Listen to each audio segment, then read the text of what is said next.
Saat ini masa depan Seoul bergantung pada satu orang saja. Jang Si-hwan, pemimpin Jung Guild, tengah bertarung melawan seorang pria di antara tubuh-tubuh yang telah terjatuh. Orang-orang di sekitar tak percaya melihat kenyataan bahwa Jang Si-hwan tampak terdesak. Shin Kang-woo, yang dikenal sebagai musuh publik dunia, mengatakan bahwa kini hanya mereka berdua yang tersisa.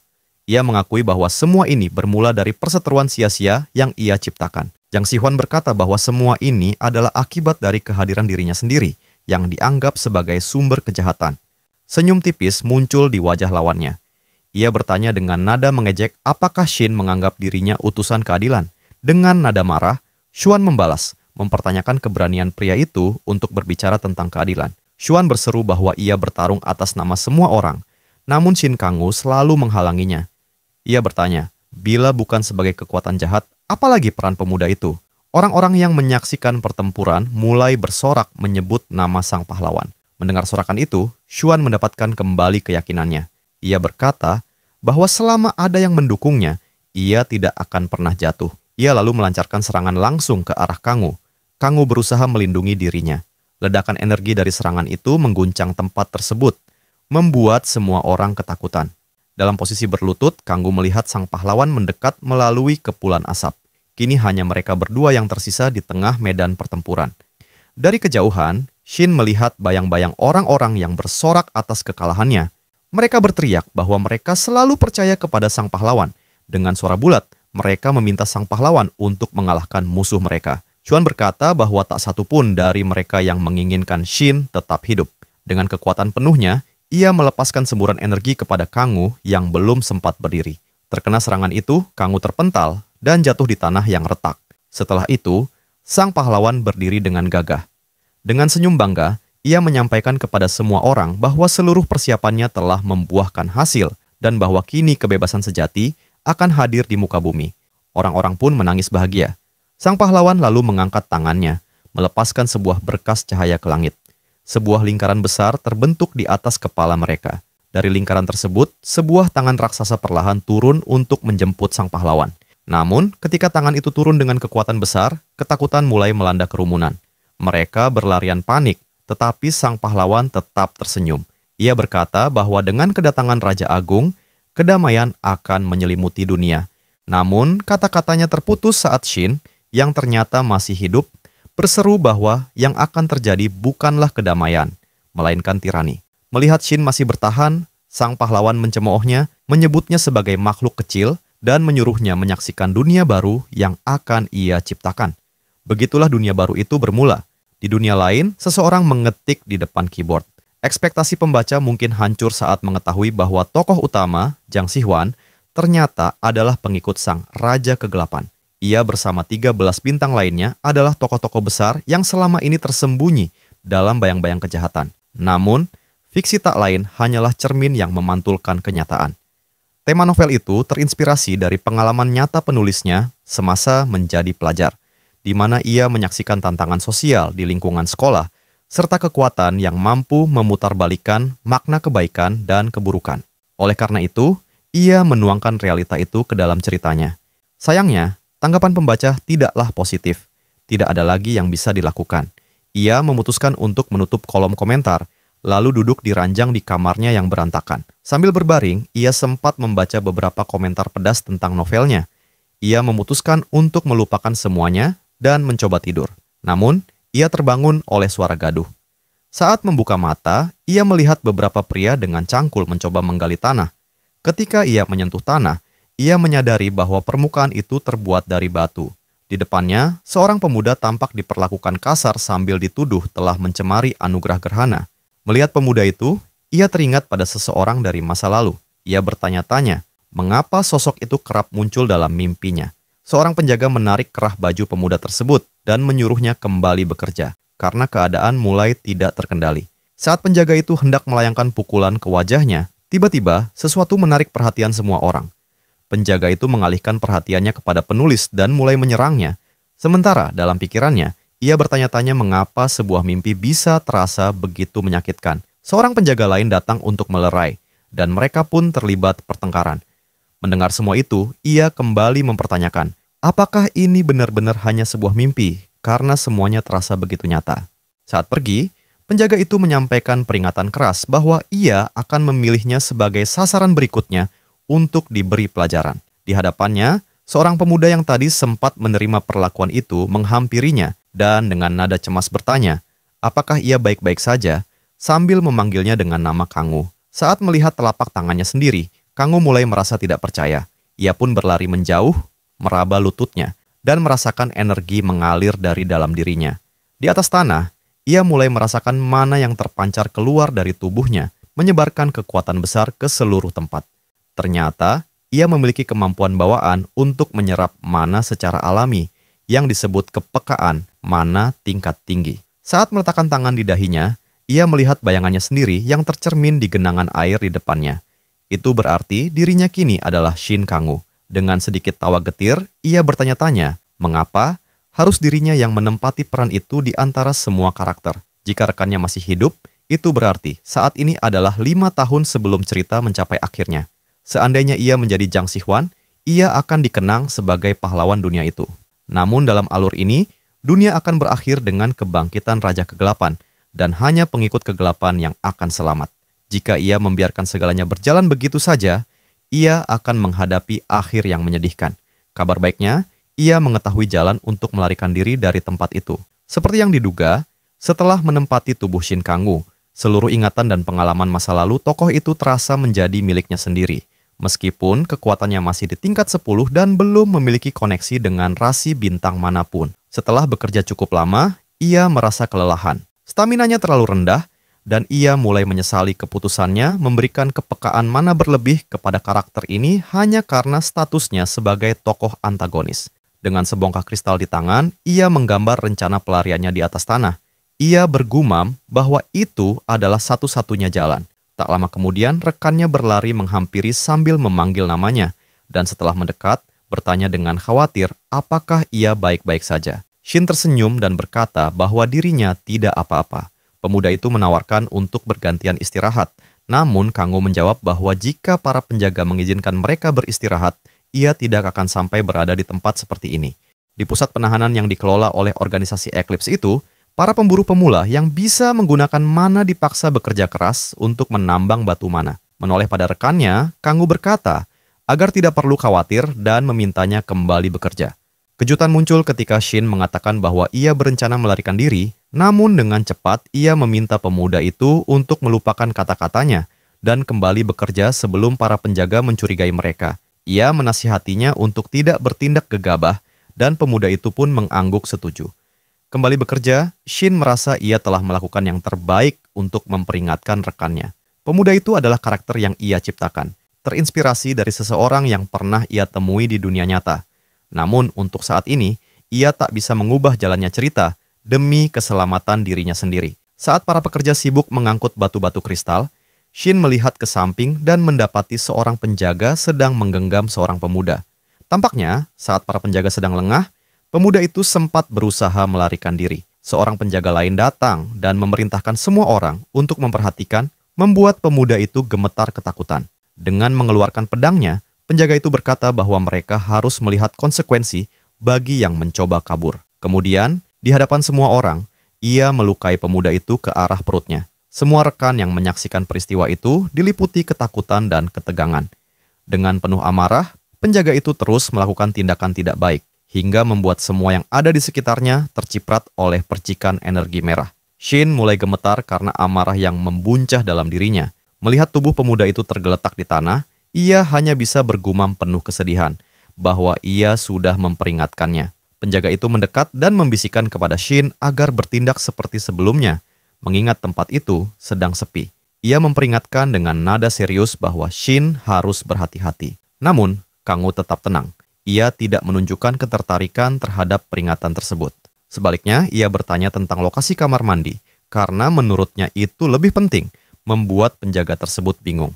Dengan nada bergurau, penjaga itu bertanya, apakah Shin mengalami kecelakaan kecil? Karena tidak ada jawaban, penjaga itu akhirnya menyerah dan memintanya untuk mengikuti. Saat tiba di depan pintu, penjaga itu memberinya waktu 1 menit.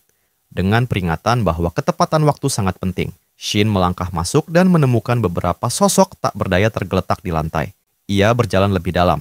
Sementara di luar, penjaga mulai menghitung mundur.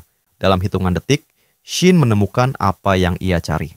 Pada detik ke-49, ia mulai menggambar sebuah simbol di lantai menggunakan cairan berwarna merah. Saat tersisa 18 detik, simbol tersebut sudah rampung dan cahaya kuat mulai terpancar darinya. Sambil menatap simbol tersebut, Shin mulai mengucapkan kalimat-kalimat penuh makna. Ia menyatakan bahwa dirinya sadar tengah diawasi, dan ia tahu entitas tersebut tertarik pada berbagai peristiwa tragis, tantangan, dan kegagalan manusia. Di luar, penjaga berteriak bahwa waktu Shin tinggal 10 detik dan memintanya segera keluar. Namun Shin tetap fokus berbicara kepada entitas itu, sambil menyindir betapa menariknya seseorang dengan kemampuannya bisa memanggil kekuatan sebesar itu. Shin mengingatkan entitas itu bahwa dengan bertahan sedikit lebih lama, dunia yang diidamkan entitas tersebut akan semakin mendekat, sesuai naskah dalam cerita lama. Ia sadar dirinya kini menjadi sumber hiburan bagi entitas tersebut dan menggunakan kesempatan itu untuk memperkuat perjanjiannya. Dengan senyuman tenang, Shin menyatakan bahwa dirinya adalah pilihan paling tepat untuk menjalankan tugas ini. Cahaya di dalam ruangan semakin intens dan Shin tahu bahwa kehadiran yang ia nantikan akan segera muncul, konstelasi utama yang menjalin perjanjian dengannya, perampok dimensi. Entitas itu dengan suara berat menyebut Shin penuh keberanian dan menawarkan kekuatannya sesaat, karena rasa penasarannya telah bangkit. Ia menantang Shin untuk membuktikan dirinya, dan Shin hanya menjawab dengan yakin, "Duduk dan saksikan." Sementara itu, penjaga di luar mulai mendorong pintu dengan panik hingga akhirnya berhasil membukanya. Namun saat masuk, ia tercengang karena ruangan itu tampak kosong. Debu beterbangan dan bayangan samar di balik kabut itu membuatnya merasa tidak nyaman. Dengan kekuatan baru dari konstelasi, Shin melesat ke arah penjaga. Ketika penjaga mencoba meraihnya, Shin sudah lebih dulu menghilang dari pandangan. Saat menoleh, penjaga hanya melihat pintu kosong. Namun tiba-tiba, Shin muncul di belakangnya, dan dengan menggunakan sebuah belati, ia melumpuhkan sang penjaga dengan satu gerakan cepat di area leher. Dalam kondisi melemah, penjaga itu berusaha berbicara, tetapi kata-katanya tersendat. Dengan ketenangan penuh, Shin menarik belatinya kembali, membuat sang penjaga jatuh ke lantai tanpa sempat mengatakan apa-apa. Menatapnya dengan rasa hormat, Shin berbisik pelan, berterima kasih, karena dari kejadian ini, ia menemukan keberanian untuk berubah. Konstelasi pun mengesahkan kontraknya dengan Shin, menganggapnya pribadi yang benar-benar menarik. Dengan langkah mantap, Shin mengambil belati itu dan menyimpannya di dalam kompartemen yang ia ambil dari penjaga. Sistem segera mengonfirmasi bahwa senjatanya telah terdaftar. Sejak saat itu, Shin berjanji tak akan pernah lagi menoleh ke masa lalu. Saat malam tiba, Shin mulai menyiapkan rencananya. Ia mengambil beberapa galon berisi bahan bakar dan mulai menyebarkannya ke berbagai sudut. Untuk melarikan diri, langkah pertama adalah mendapatkan seragam penjaga cadangan. Langkah kedua, menciptakan kekacauan dengan api. Tak butuh waktu lama, kobaran api mulai membesar. Para penjaga berlarian dalam kepanikan, berusaha mencari tahu penyebabnya sambil memanggil bantuan pemadam kebakaran. Salah seorang penjaga memberikan instruksi agar semua orang segera menuju krematorium dan menaiki kendaraan evakuasi.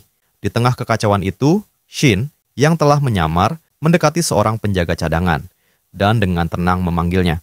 Ia bertanya apakah penjaga yang bertugas sebelumnya telah digantikan.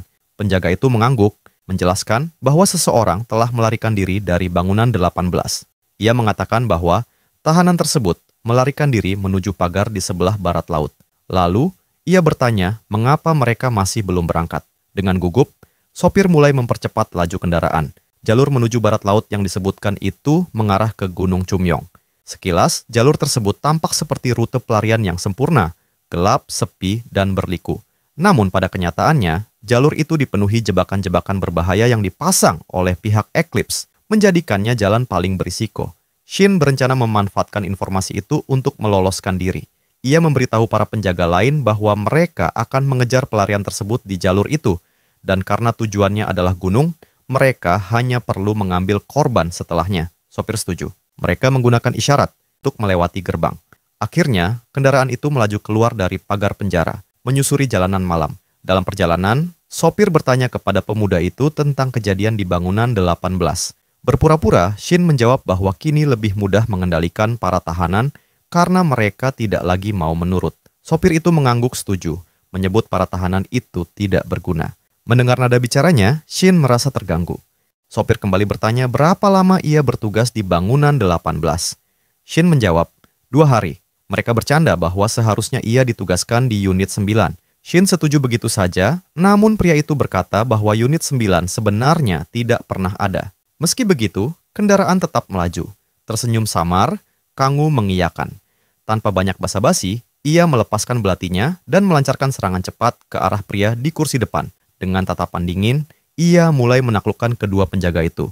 Salah satu dari mereka tumbang, membuat kendaraan oleng. Setelah berhenti, tubuh yang tak berdaya itu terhempas keluar lewat kaca. Mengandalkan kemampuannya, penjaga yang tersisa melancarkan serangan dengan penuh kemarahan. Tenaganya begitu besar hingga ketika Shin menghindar, atap mobil berlubang. Menyaksikan hal itu, penjaga itu tampak mulai ragu. Ia menuduh Shin telah memperdaya mereka dan melanjutkan serangannya. Sinar energi yang ditembakkan menciptakan lubang lain dan melempar Shin. Dengan senyum mengejek, penjaga itu menyebut Shin tidak berharga. Namun saat ia melirik kaca spion, ia melihat bayangan Shin di sana. Dalam sekejap, Shin bergerak menghilang. Bersamaan, Kangwoo muncul di sisinya, mengayunkan pedang dengan gerakan cepat ke arah leher sang penjaga sebelum ia sempat bereaksi. Mereka sempat bertatapan sebelum Shin mencabut pedangnya. Tubuh sang penjaga terhempas keluar melalui jendela. Shin mulai merasakan pusing akibat penggunaan energi berlebih. Saat ia menoleh, sebuah cahaya terang menghampirinya. Sebuah mobil patroli mendekat. Ia tersenyum tipis, menyadari tantangan baru yang menantinya. Memanfaatkan posisi tersebut, Shin meluncur menuruni lereng untuk melarikan diri. Setelah berguling beberapa saat, ia mendarat di tanah datar. Namun, sesosok pria mendekat sambil membawa kapak dan menyapa dengan nada mengejek, mengatakan bahwa ia tidak menyangka Shin bisa mengatasi dua penjaga dan melarikan diri. Di atas kepalanya, tampak tanda merah, bukti bahwa pria itu memiliki kontrak dengan konstelasi tertentu. Shin bertanya-tanya tentang kemampuan pria tersebut. Rupanya, konstelasinya adalah penghubung andal yang memiliki kekuatan untuk melacak jejak energi. Dengan kemampuan itu, ia menemukan Shin dengan mudah. Kangwoo justru tersenyum lebar, membuat pria itu kebingungan. Ia bisa melihat tanda konstelasi di atas kepala lawannya. Dengan mengalahkan seorang pemburu lain, Shin bisa merebut konstelasi yang terikat pada orang tersebut. Sistem memberitahukan bahwa ia memiliki kesempatan untuk merampas kekuatan pria itu. Membaca informasi itu sambil tersenyum, Shin berpikir bahwa ini kesempatan pertamanya menggunakan kemampuan tersebut. Namun, karena pria itu telah memiliki kontrak konstelasi, berarti levelnya telah mencapai 100. Shin menyadari bahwa ia harus menghindari pertarungan langsung. Ia pun mulai berlari, memancing lawannya untuk melakukan serangan. Lawannya mengejek, memanggilnya makhluk lemah. Tiba-tiba, ada gerakan samar dari semak-semak. Pria itu memberitahunya untuk bersembunyi sebaik mungkin karena ia mampu melihat segala sesuatu yang tersembunyi. Di tengah hutan, pria tersebut mulai mencari keberadaannya. Dengan kemampuannya mengamati di antara pepohonan, ia bertanya-tanya di mana lawannya bersembunyi. Saat memindai lebih teliti dengan inframerah, ia mendeteksi sosok di balik sebuah pohon. Ia berlari mendekat dan melemparkan kapaknya ke arah pohon itu, sambil berteriak bahwa ia telah menemukannya. Namun, ketika ia tiba, ia mendapati pohon itu tumbang, dan tidak ada siapapun di sana. Kebingungan meliputinya, bertanya-tanya kemana orang itu menghilang. Pertanyaannya segera terjawab ketika ia merasakan sesuatu yang membuatnya gentar. Dari bawah, Shin muncul, dan dengan pedangnya, menyerang pria tersebut dengan serangan cepat. Pria itu terkejut, tidak percaya bahwa seseorang yang bertarung jarak dekat berani melepaskan senjatanya lebih dahulu. Selesai dengan serangannya, Shin dengan tenang berkata bahwa semua ini adalah akibat dari meremehkan lawan. Segera setelah itu, sistem mengirimkan pemberitahuan bahwa target telah berhasil dikalahkan dan kontrak dengan penghubung kompeten telah diperoleh. Kontrak ini berada di bawah kendali perampas dimensi dan hanya bisa diakhiri melalui kehancuran atau pemutusan kontrak. Kini, semua kemampuan target itu telah menjadi milik Shin. Setelah itu, Shin mulai membaca deskripsi tentang kemampuan-kemampuan baru yang ia peroleh. Ia merasa puas dengan hasilnya. Menggunakan Mark Vision, ia mencari kemungkinan pengejar lain di sekitarnya. Namun, tiba-tiba ia harus menutup mulutnya. Merasa mual, ia jatuh berlutut, melihat tangannya yang kini dipenuhi bercak merah. Kekhawatiran muncul dalam benaknya. Mungkin tubuhnya mengalami tekanan berlebihan. Untuk mengelabui pria tadi, Shin telah menahan kepekaan mananya dan mengonsentrasikan seluruh energi ke dalam sebuah batu. Jika dibiarkan, batu itu akan menyerap semua mana di sekitarnya secara eksplosif. Untuk itu, ia harus segera mengendalikan kepekaan mananya dan melemparkan batu tersebut. Berkat siasat ini, ia berhasil memancing lawannya dan mengalahkannya. Namun, untuk mendekat, ia menggunakan teleportasi jarak pendek yang sangat membebani tubuhnya. Jika ia memaksakan diri lebih jauh, bisa berbahaya untuknya. Mengetahui ia tidak bisa bertahan lama, Shin segera mencari tempat aman. Dalam perjalanannya, ia mendengar suara kendaraan dari kejauhan, sebuah truk pengangkut pasir yang digunakan untuk memurnikan Man of Stones. Bergegas, ia berlari ke tepi tebing dan bergegas ke jalanan, mendarat di atas tumpukan pasir di truk tersebut. Berbaring di atas pasir, ia merenungkan bahwa ia telah mengalahkan 3 orang, sesuatu yang tidak pernah terjadi dalam alur cerita novel aslinya. Ia harus memastikan bahwa masa depan tidak berubah drastis, sembari terus memperkuat dirinya dengan pengetahuan yang ia miliki. Memikirkan betapa kecilnya perannya dalam dunia ini, ia merasa yakin bahwa perubahan kecil tidak akan mengguncang masa depan. Saat truk terus bergerak, Shin tertawa kecil. Dengan perasaan yang sedikit lebih tenang, ia menikmati langit dan pemandangan di depannya, yang terasa begitu indah hingga membuat hatinya sedikit terusik.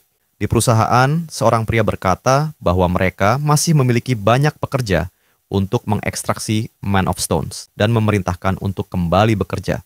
Para pekerja mengiyakan dengan cepat. Setelah kepergian mereka, pria itu memuji kecerdikan tahanan pelarian yang berhasil mengecoh mereka dan keluar melalui gerbang utama. Sementara itu, Shin tiba di tujuannya dalam kondisi sangat lelah, merasa seolah tubuhnya hancur dari dalam. Penggunaan mana yang berlebihan membuat staminanya sulit untuk pulih. Seorang pria mengomentari bahwa Shin, sebagai penyusup level 10, memiliki stamina yang begitu rendah hingga sulit terdeteksi. Di tempat lain, Kangwoo menelepon dari bilik telepon. Ia mengatakan bahwa ia berada di depan stasiun Daejeon. Lalu, sambil bersandar di bilik, meminta bantuan dalam nada suara yang serius. Kembali di perusahaan, seorang pria lain berkomentar bahwa perburuan kali ini akan menjadi sangat menarik.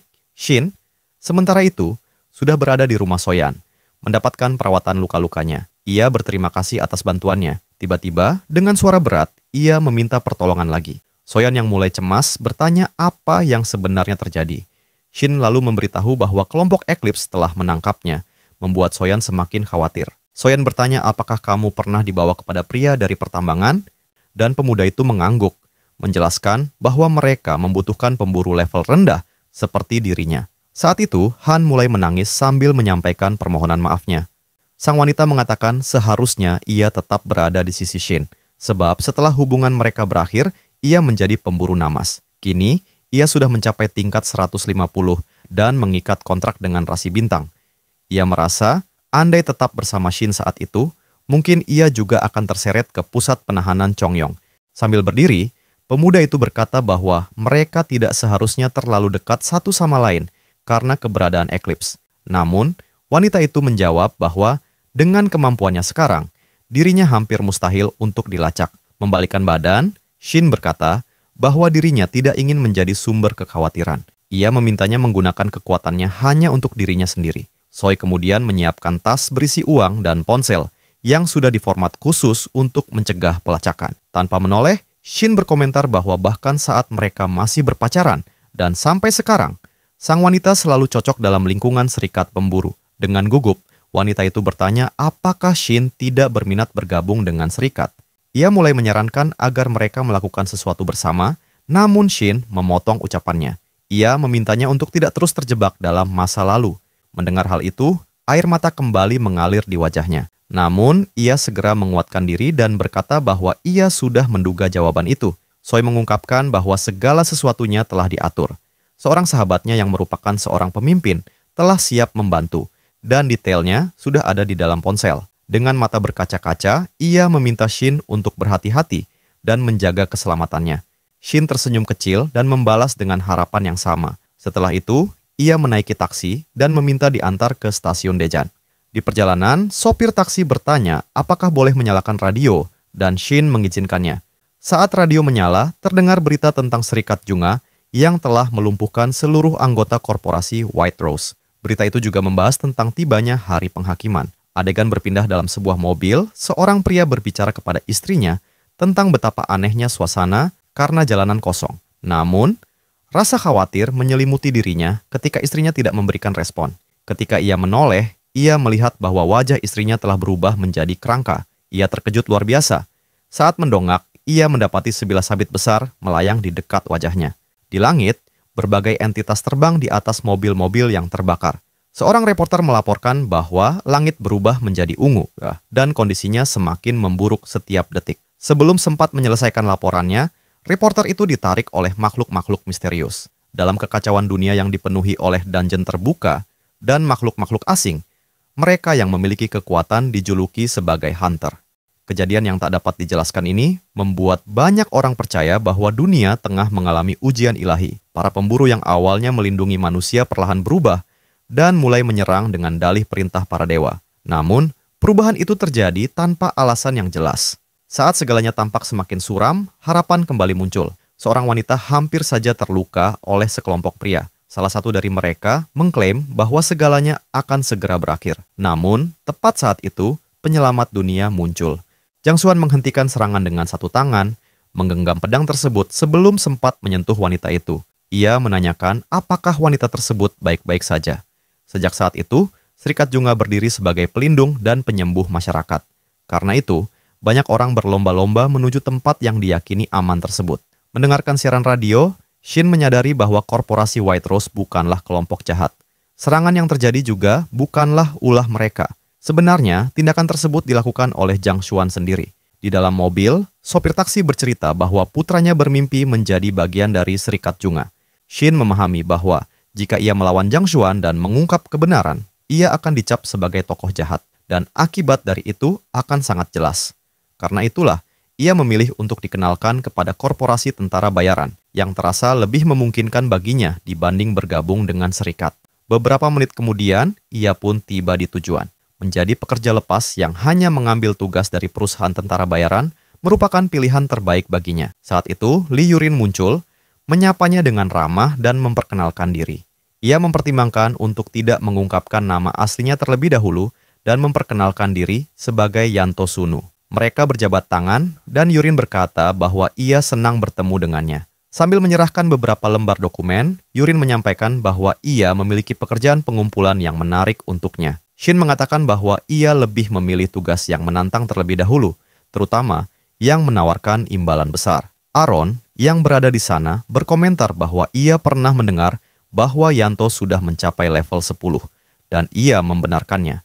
Mendengar hal itu, Yurin tertawa terbahak-bahak. Sambil mengusap air mata dari sudut matanya, ia mengatakan bahwa itu sangat menghibur. Kemudian, dengan nada serius dan aura mengintimidasi, ia bertanya, "Apakah kau ingin aku mengurus seseorang?" Ia menanggapi dengan santai, mempertanyakan apakah menjadi tentara bayaran tidak seharusnya bergantung pada keterampilan, bukan hanya pada tingkat kekuatan. Li Yurin, yang merupakan penyihir sekaligus pendukung sihir peningkat kemampuan, memiliki kontrak dengan rasi bintang tingkat tinggi, karakter yang pernah ia ciptakan untuk menghadapi 13 bintang suatu hari nanti. Shin sadar bahwa ia perlu mendapatkan kepercayaannya. Ia balik bertanya, "Bukankah Yurin juga seorang tentara bayaran?" Wanita itu tersenyum dan menjawab bahwa dunia nyata dan dunia semangat adalah dua hal yang berbeda. Saat Shin berjalan melewatinya, ia berkomentar bahwa kebenaran dan prasangka juga demikian. Yurin, dengan senyum kecil, memutuskan untuk membuat pengecualian dan menawarkan untuk menguji kemampuannya. Mereka berdua pun berhadapan. Yurin mengaktifkan kemampuannya, mengatakan bahwa ia hanya ingin menilai satu hal, apakah Shin mampu melindungi dirinya sendiri dan menghindari serangan untuk membuka peluang melakukan serangan balik. Ia mulai menciptakan boneka kabut pelacak, kemampuan unik bernama Tracking Fog, yang mampu mengikuti target bahkan dari jarak jauh. Karena ini bukanlah serangan mematikan, Shin tidak akan terluka parah jika terkena. Namun ia tetap harus menghindar untuk lolos dalam ujian ini. Bersiap, Shin memberi aba-aba untuk memulai. Dengan gerakan cepat, Yurin melemparkan Tracking Fog ke arahnya. Gelombang energi muncul saat kabut itu mengenai sesuatu, namun Yurin tak dapat melihat dengan jelas apa yang terjadi. Betapa terkejutnya ia saat melihat Shin berlari di sepanjang dinding di sisi kanannya, sesuatu yang seharusnya hampir mustahil dilakukan pada levelnya, bahkan untuk sekadar melompat 1 meter. Yurin mengira ia sangat ahli dalam menggunakan teknik lompatan jarak pendek. Tersenyum geli, ia mencoba sekali lagi melepaskan kemampuan barunya dan bertanya, apakah kali ini ia bisa menghindar. Tracking Fog melaju dengan kekuatan dan kecepatan tinggi, merentangkan tangan kabutnya untuk meraih Shin. Namun, saat kabut itu hampir mengenai, Shin menghilang dari pandangan dan tiba-tiba muncul di belakang Yurin. Dengan gerakan tenang, Sebuah pedang telah diletakkan ringan di dekatnya. Sunu dengan sopan meminta agar ujian dihentikan di situ. Melihat pedang itu, Yurin hanya tersenyum. Ia menyadari bahwa anak muda ini lebih cepat dan cekatan daripada yang ia bayangkan. Sebagai seorang profesional, ia pun memuji Shin dalam hati. Membalikkan badan, Yurin bertanya apakah Shin pernah mendapat pelatihan sebelumnya. Dengan jujur, Shin menjawab bahwa ia belum pernah mendapatkan pelatihan formal. Yurin lalu menyentuh ujung pedang itu dengan jari-jarinya dan berkata bahwa gerakan seperti itu bukanlah sesuatu yang biasanya dimiliki oleh seseorang di level 10. Shin bertanya, apakah ia lulus ujian tersebut?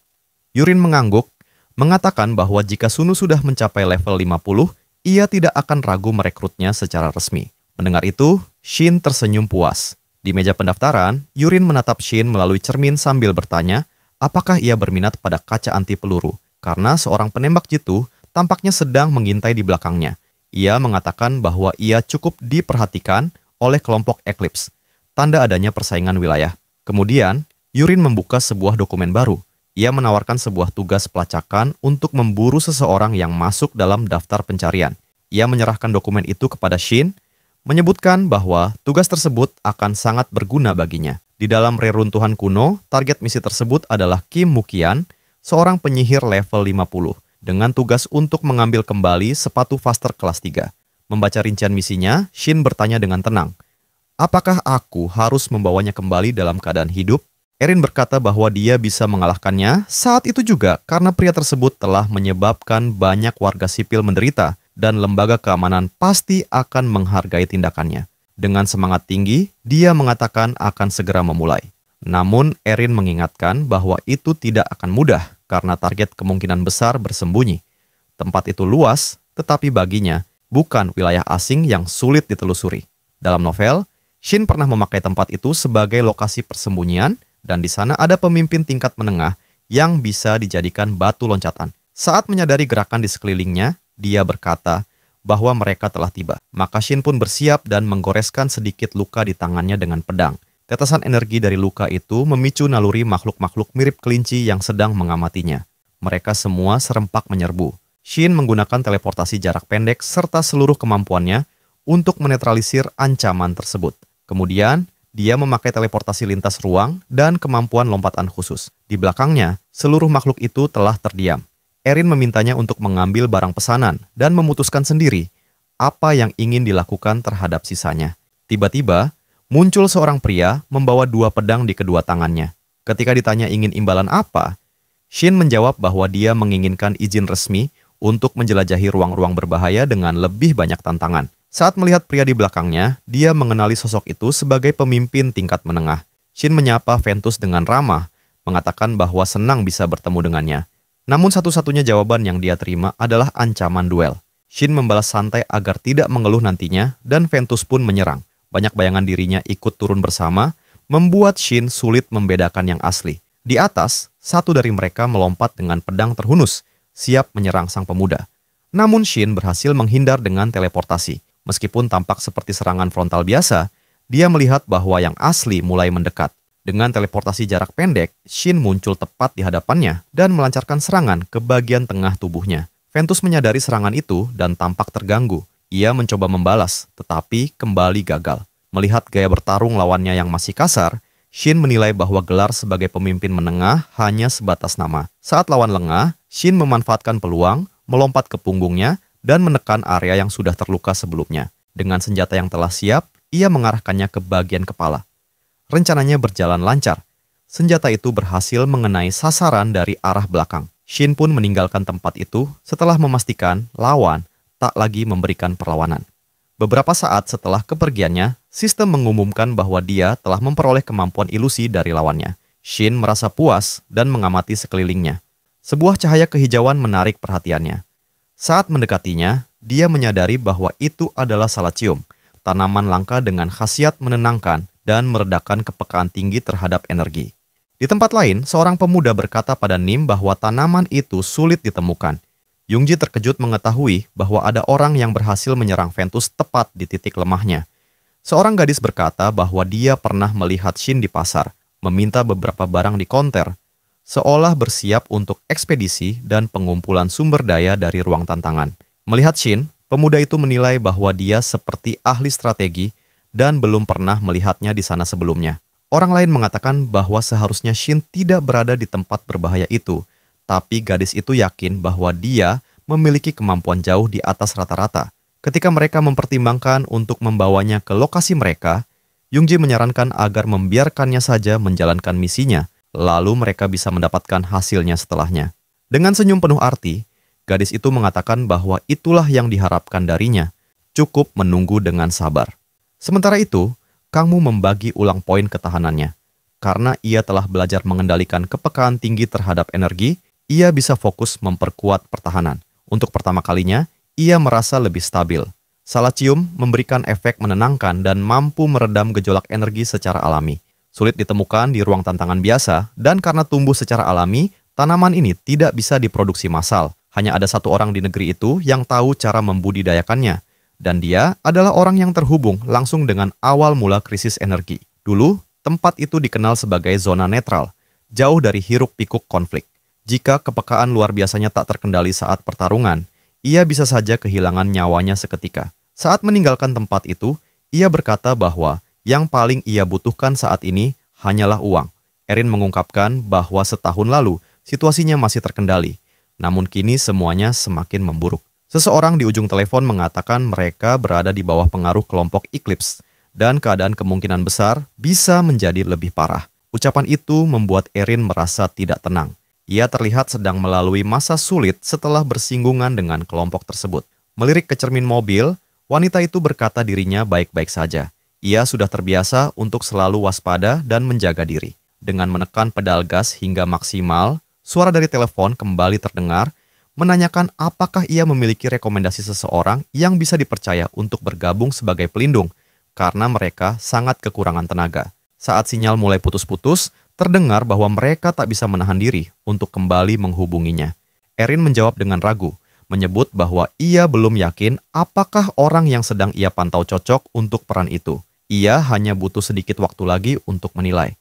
Penelepon itu berkata bahwa selama ini rekomendasi dari Erin tak pernah meleset, dan sungguh disayangkan banyak rekan mereka yang gugur karena berbagai insiden. Namun Erin menenangkan, mengatakan bahwa itu sudah berlalu dan tak perlu terlalu dipikirkan. Ia akan terus mengamati kandidat tersebut dan akan mengabari bila waktunya tiba. Kemudian Erin bertanya apakah pria itu memiliki informasi penting. Ia menjawab bahwa ia berhasil mendapatkan informasi dari lingkaran dalam tentang kelompok kriminal tertentu dan bahwa Erin akan segera menerima email terenkripsi berisi detail kasus tersebut. Erin pun mengucapkan terima kasih. Dengan senyum kecil, pria itu mengatakan bahwa itu bukan masalah dan ia selalu siap membantu jika dibutuhkan. Namun, sambil memandangi orang terakhir yang dikirim Erin, yang kini terikat, pria itu meminta agar lain kali Erin mengirim kandidat yang lebih siap. Ia berjanji akan memperlakukan mereka dengan sebaik mungkin. Erin pun menatap ke langit, bertanya dalam hati bagaimana bisa ia memikirkan untuk merekomendasikan seseorang yang baru saja mendapatkan tugas pertamanya. Di tempat lain, Shin tengah menghadapi Ibria, pemimpin perantara. Ia melemparkan pedangnya dan senjata itu tertancap di kaki lawannya. Ibria membalas dengan serangan menggunakan cakar, mencoba menjangkau Shin dengan kemampuan khususnya. Namun, serangannya justru meleset dan hanya menggenggam bebatuan di belakang Shin. Terkejut karena sosok itu tak berada di tempat yang ia kira, Ibria lalu mengangkat batu-batu itu untuk dilemparkan. Shin, yang menggunakan sihir ilusi, berhasil menghindar dengan cekatan. Kemampuan musuh yang menciptakan celah besar dalam pertahanan memberikan Shin peluang emas. Batu itu meluncur ke arahnya dengan kecepatan tinggi, namun ia melompat ke depan, menghindarinya. Ketika batu itu menghantam tanah dan hancur berkeping-keping, ternyata yang terkena hanyalah tiruan ilusinya. Ibria terperanjat melihat kenyataan itu. Di saat bersamaan, Shin menggunakan sihir teleportasi untuk muncul di belakang lawan. Dengan sigap, ia menarik kembali pedangnya dan menyarungkannya ke tubuh musuh, mengejutkannya. Serangan itu begitu tiba-tiba, hingga lawannya tak sempat bereaksi. Tubuh sang makhluk akhirnya tumbang. Setelah pertarungan selesai, Shin menatap ke arah bangunan di depannya. Seorang pria yang mengawasinya berkata bahwa mereka mendapatkan sasaran baru. Ia mengetuk dinding, memanggil rekan-rekannya. Dari balik bayangan, roh-roh serigala muncul sambil menggeram. Sang pria berkata bahwa sudah saatnya mereka berburu. Serigala-serigala itu langsung melesat ke arah Shin. Namun dengan tenang, Pemuda itu memunculkan sepotong daging di tangannya dan mengacungkannya. Sang pria dibuat bingung oleh tindakannya. Ketika semua serigala itu berhenti dan mulai memakan daging, kebingungan pria itu semakin menjadi-jadi. Ia tak mengerti mengapa. Hewan-hewan itu biasanya tidak tertarik pada daging biasa. Shin memanfaatkan situasi saat mereka sibuk dan segera meraih pedangnya. Ia menyingkirkan para hewan itu satu persatu. Tuan mereka mulai gelisah melihat serangan itu. Menatapnya, pemuda itu berkata bahwa ada alasan mengapa para hewan begitu tergila-gila pada daging tersebut. Ia telah menyiapkannya secara khusus sesuai selera mereka. Beberapa menit kemudian, ketiga hewan tersebut lenyap menjadi debu. Dengan nada serius, Shin menyebut bahwa semua itu adalah peringatan. Ia meminta orang itu mengembalikan barang-barang yang telah diambil jika masih menghargai keselamatannya. Orang itu mulai marah. Dari atas perancah, ia menantang Shin untuk menangkapnya kalau bisa. Saat ia melarikan diri ke dalam, Shin menjawab bahwa ia akan menghadapinya dengan caranya sendiri. Sambil tersenyum, Mukian berkata bahwa Shin mungkin sudah siap, tapi tidak bijak. Ia heran orang macam apa yang berani masuk ke wilayah lawan seperti itu. Sambil melemparkan peledak, ia meneriakkan agar Shin menghilang. Shin menggunakan pelacakan mana untuk mendeteksi beberapa peledak lain yang tersembunyi. Ia berpindah tempat dengan teleportasi jarak pendek untuk menghindarinya. Melihat taktik itu berhasil, sang pria mulai kesal. Shin menghindari semua perangkap mana dan melompat di antara batang-batang besi. Mukian tak percaya apa yang dilihatnya. Kesal, ia bertanya apakah Shin benar-benar mengira dirinya akan takut. Ia berkata bahwa ia dilindungi oleh konstelasi bernama Pejuang Kekacauan. Ia mengklaim akan menunjukkan sihir kegelapan dari neraka dan melemparkan gelombang sihir. Shin menggunakan kemampuan pindah, teleportasi, dan lompatan pendek untuk menghindari serangan, lalu mendekatinya. Pria itu berada di level sekitar 50 dan merupakan penyihir kegelapan dengan konstelasi yang membingungkan. Rani mengatakan sudah jelas apa yang akan ia lakukan. Ia yakin Shin tak akan bisa menghindar kali ini. Ia mengaktifkan kemampuan penangkap pandangan, membuat sekeliling menjadi gelap gulita. Saat kegelapan itu mendekat, Shin tetap berdiri tenang, merasa bahwa saatnya belum tepat. Ketika cahaya mulai hilang, Shin bersiap, menutupi matanya dengan pedang dan maju ke depan. Mukian bertanya bagaimana Shin bisa mengetahui efek dari kemampuan itu dan tahu cara menghadapinya. Sang pemuda menjawab bahwa itu karena dialah pencipta kemampuan tersebut. Dalam posisi menyerang, pria itu menyuruhnya berhenti berbicara omong kosong. Shin menggunakan kemampuan penyerapan, membuat lawannya terkejut karena kemampuan itu biasanya milik makhluk buas. Ia menjelaskan bahwa kemampuan itu memiliki celah dan hanya digunakannya untuk menghentikan pergerakan lawan. Dengan cepat, ia melancarkan serangan pedang. Karena tak bisa bergerak, pria itu hanya bisa berteriak kesakitan. Kim lalu mengaktifkan dispersi mana. Ledakan energi melempar Shin jauh. Kini bebas, ia berseru akan menghanguskannya. Saat ia melarikan diri, Shin mencurigai kecepatan mantra yang tidak konsisten. Ia menduga sang pria menggunakan item yang mempengaruhi kondisi kesadarannya. Sambil memikirkan hal itu, ia melompat jauh dari tempat itu. Shin berpegangan di tepi bangunan tinggi, dan sang pria menyebutnya seperti tikus. Melemparkan bola sihir, ia berteriak agar Shin lenyap. Bola sihir itu mengenainya seketika. Tubuhnya jatuh ke tanah, dan pria itu tertawa puas, mulai meremehkannya. Namun saat menunduk, ia melihat beberapa sosok yang tampak seperti lawannya. Marah, ia mengeluarkan energi panas dan menggunakan hujan api untuk menyerang semuanya sekaligus. Dua dari mereka berhasil menghindar dan berlari mendekatinya. Kim bingung dengan apa yang terjadi. Saat itulah rasa takut menyelimuti dirinya. Shin telah berada di belakangnya, menggenggam lehernya, dan menempatkan pedang tepat di titik luka lamanya. Ia berteriak saat diserang di tempat yang sama, dan ketika luka itu bertambah parah, ia jatuh tersungkur sambil meringis. Memegang perutnya, ia mengumpat dan bertanya bagaimana Shin bisa menipunya.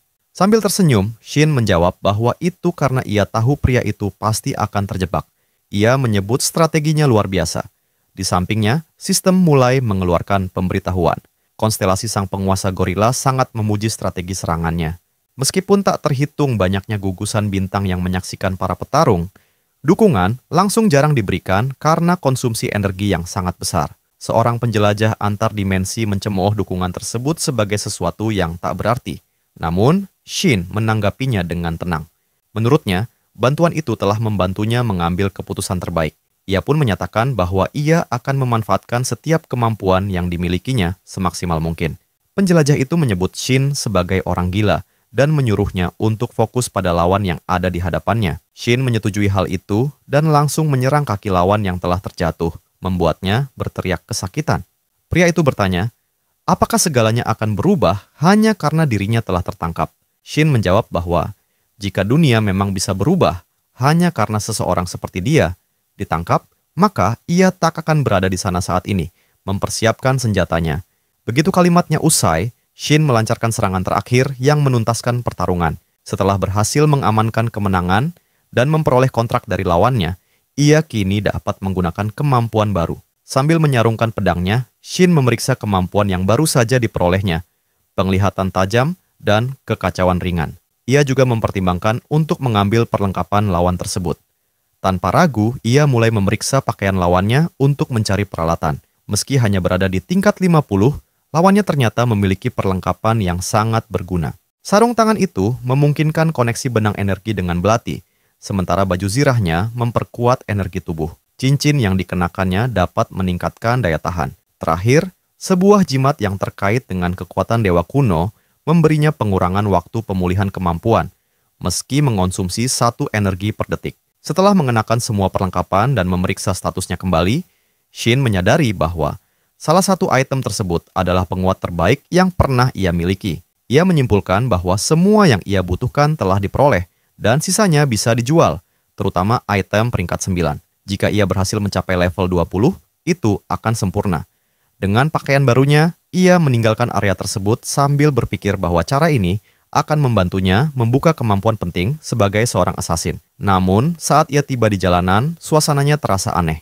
Tidak ada makhluk apapun berkeliaran, padahal wilayah ini biasanya dipenuhi oleh kelinci bercakar. Dari kejauhan, tampak kilatan cahaya dari lensa pembesar. Di atas gedung, seorang pemburu wanita bertanya pada pemimpinnya apakah mereka bisa segera bergerak untuk mengambil barang-barang milik pemuda itu, dan sang pemimpin pun setuju. Ia memberi isyarat kepada rekannya yang berada di kejauhan menggunakan pantulan cahaya.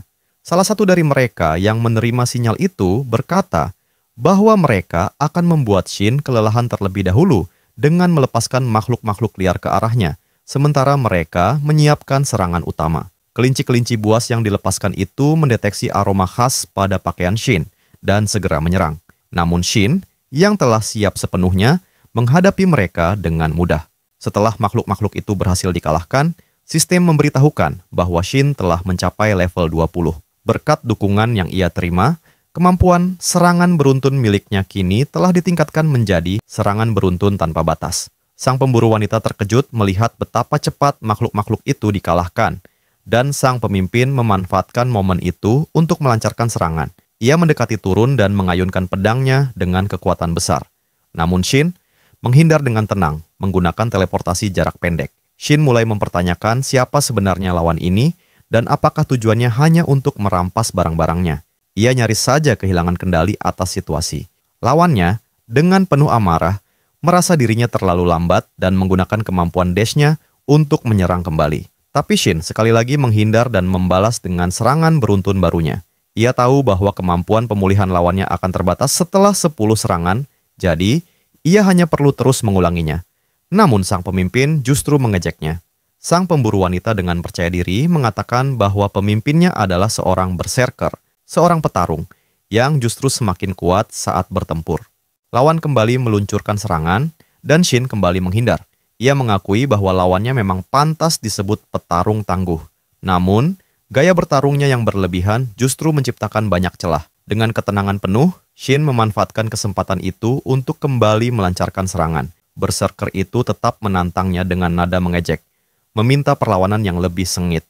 Namun, Shin telah memperhitungkan bahwa ia hanya memerlukan 4 serangan lagi untuk menyelesaikan pertarungan itu. Saat lawannya semakin mendekat, Shin mulai merasa ada yang tidak beres. Penglihatannya mulai mengabur. Pada saat itu, Shin yang sudah berada dalam jarak dekat mengaktifkan kemampuan pengacau visual, membuat lawan kehilangan kemampuan melihat dengan jelas. Di saat yang bersamaan, ia juga menggunakan kemampuan gangguan kekacauan ringan, membuat lawannya kehilangan fokus. Dengan banyaknya celah yang terbuka, Shin berhasil melancarkan beberapa serangan pada lawan. Meskipun sosok lawan yang dikenal sebagai berserker tidak langsung merasakan hal tersebut, ia tetap mengayunkan pedangnya secara terus-menerus sambil berteriak bahwa dirinya bahkan tak menyadari sedang terluka.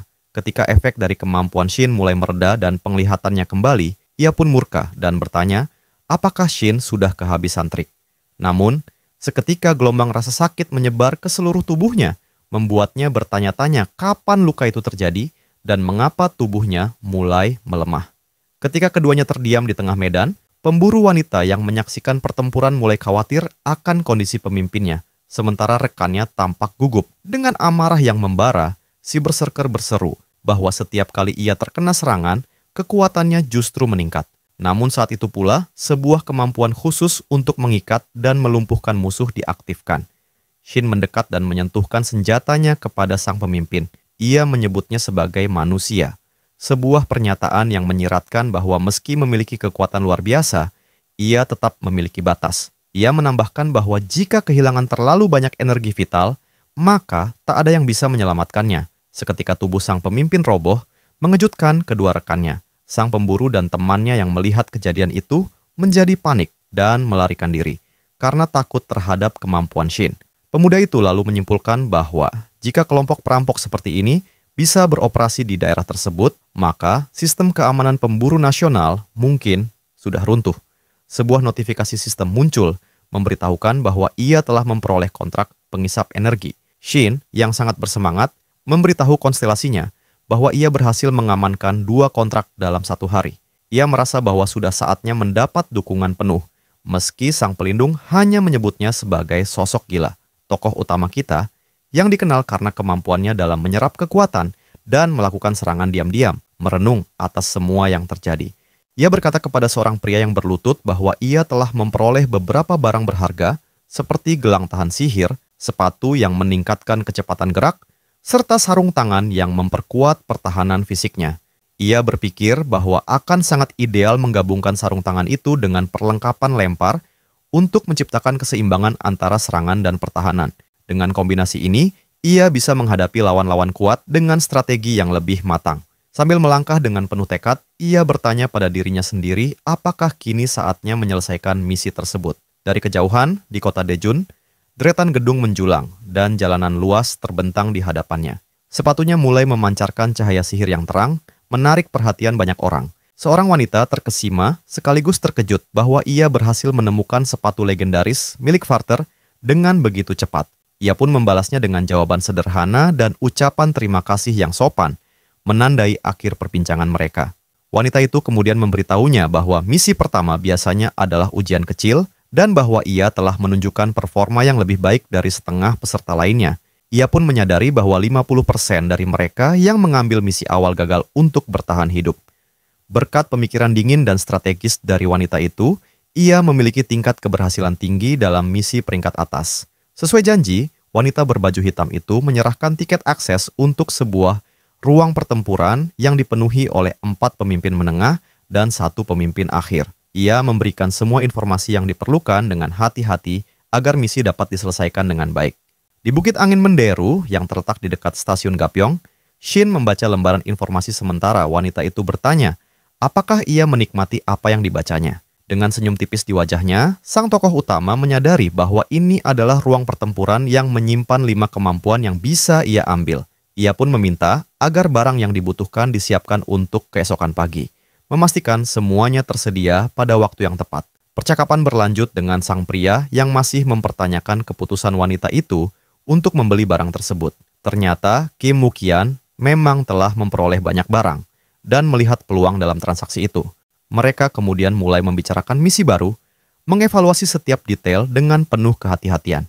Tokoh utama menunjuk pada gambar seorang pria yang tercetak di kertas yang diterimanya. Namanya adalah Hyuk Juni, seorang pria yang telah melakukan tindakan seperti mengambil artefak bersejarah dan melakukan tindakan fisik terhadap orang lain. Wanita itu menyatakan bahwa akan sulit menemukan markasnya karena pria itu jarang menampakkan diri di hadapan publik. Namun Shin berkata, itu bukan masalah besar karena ia tahu cara untuk melacaknya. Setelah menjual barang-barang yang tidak ia perlukan, tokoh utama telah mengumpulkan 250 juta. Saat menelepon seseorang, ia mulai memikirkan tentang memperketat keamanannya dengan dana yang telah dikumpulkannya. Suara di ujung telepon bertanya siapa yang menelepon. Tanpa ragu, tokoh utama menyatakan bahwa ia ingin membeli 10 salad cium dan bahwa lokasi pertemuannya di stasiun Yongen. Seorang pria berkumis menjawab, mengonfirmasi bahwa ia mengerti kesepakatannya, lalu segera menutup telepon. Setelah panggilan berakhir, tokoh utama menyadari bahwa masih ada waktu sebelum penjelajahan ke dalam tempat berbahaya dimulai. Ia memutuskan untuk menikmati minuman dan mengumpulkan informasi di Club Haze. Tiba-tiba, terjadi pertikaian sengit antara dua pria, menarik perhatian semua orang. Seorang pria berambut coklat panjang mengalami luka cukup serius dan berteriak kesakitan. Di sekeliling mereka, orang-orang lainnya menonton dengan antusias, seolah menyaksikan pertunjukan.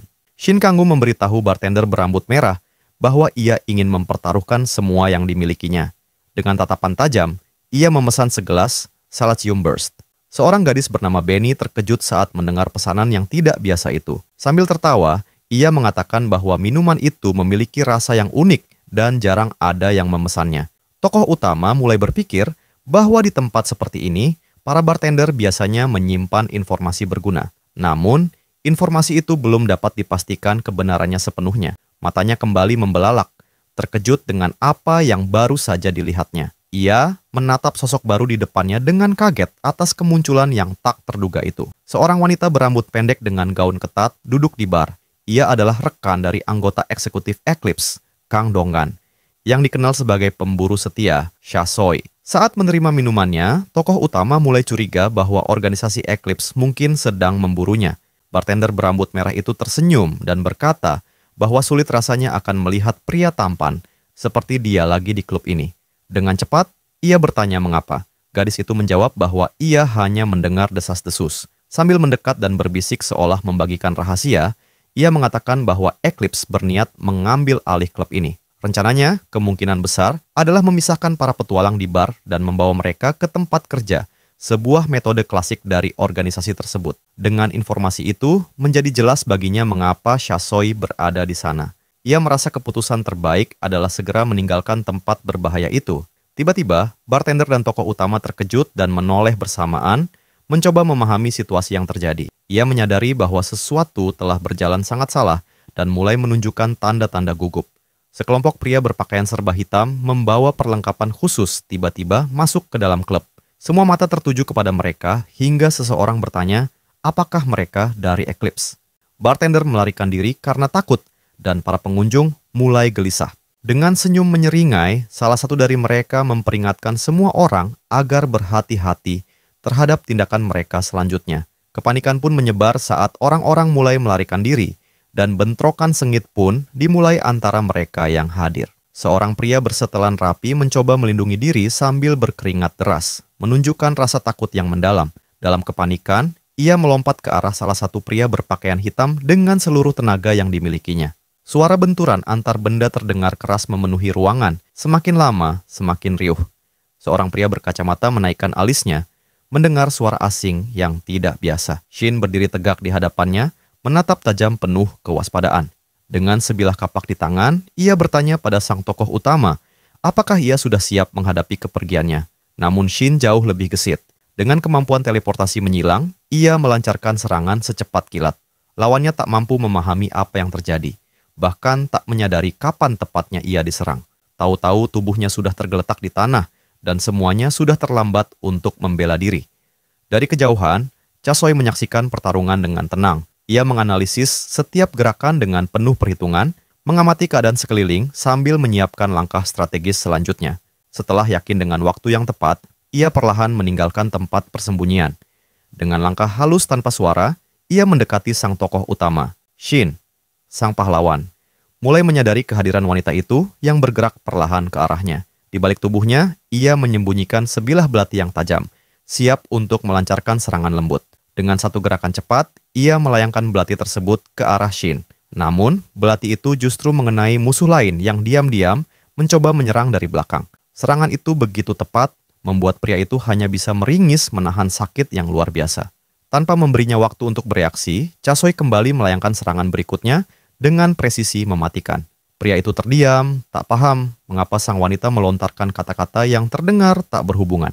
Tanpa penjelasan apapun, wanita berambut pendek itu melanjutkan serangan dengan keteguhan hati, melawan siapapun yang mendekat dengan semangat yang tak tergoyahkan.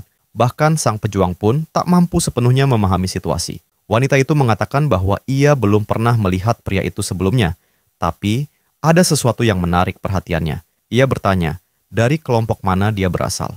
Dengan nada serius, sang tokoh utama menjawab bahwa ia tak suka terikat pada satu tempat pun. Sambil tersenyum, wanita itu mengajaknya berdiskusi soal kerjasama. Ia menyetujuinya.